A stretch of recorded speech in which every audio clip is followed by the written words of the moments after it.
এই মেদিনীপুরে হচ্ছে। সম্মানীয়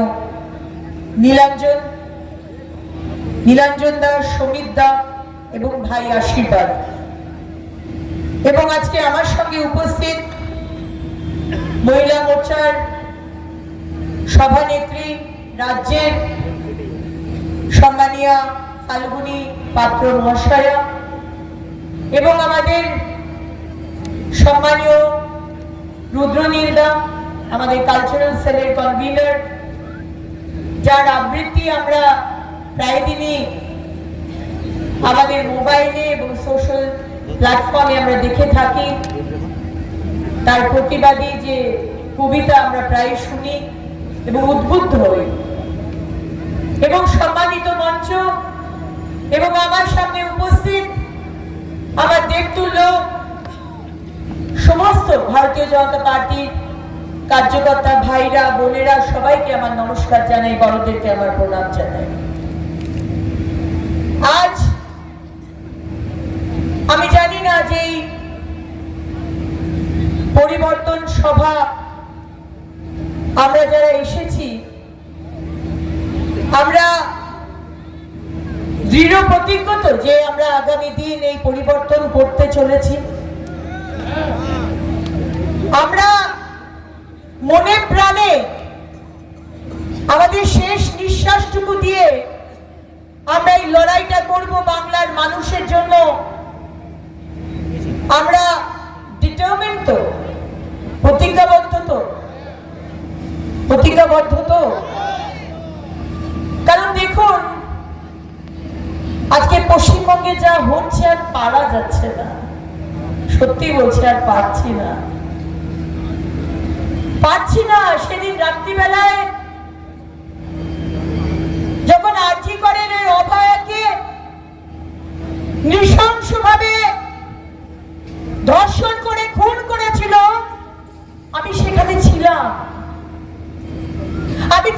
এবং বারবার পুলিশকে বলেছিলাম পোস্টমর্টম করবেন না, 6টা বেজে গেছে, 6টার পরে পোস্টমর্টম করা যায় না। কিন্তু পুলিশ আমাদের কথা শোনেনি। পুলিশ 6টার পর পোস্টমর্টম করেছে।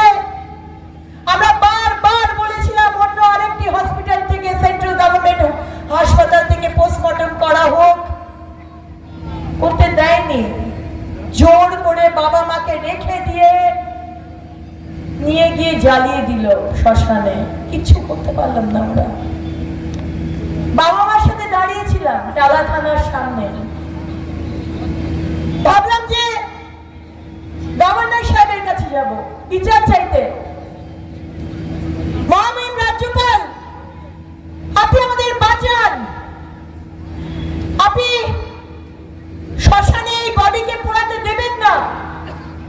কিন্তু টালা থানার ওই দলদাস পুলিশ আমাদের গাড়ি আটকে দিল, এবং তারপরে ওই টালা থানার পিছন থেকে প্রায় 200-300 জন জিহাদি এসে আমার এবং সজল ঘোষের গাড়িটাকে আটকে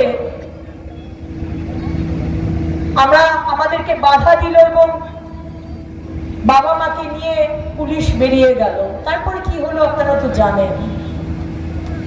একজন মহিলা হয়ে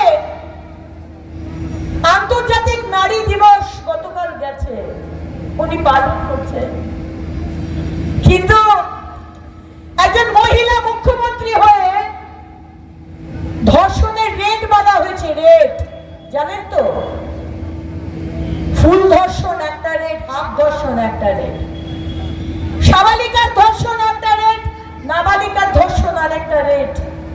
মমতা ব্যানার্জি, বাংলার মহিলারা, আপনি বলেন না বাংলা নিজের মেয়েকে চায়, আপনি বাংলার মেয়েদের জন্য এটা দিয়েছেন।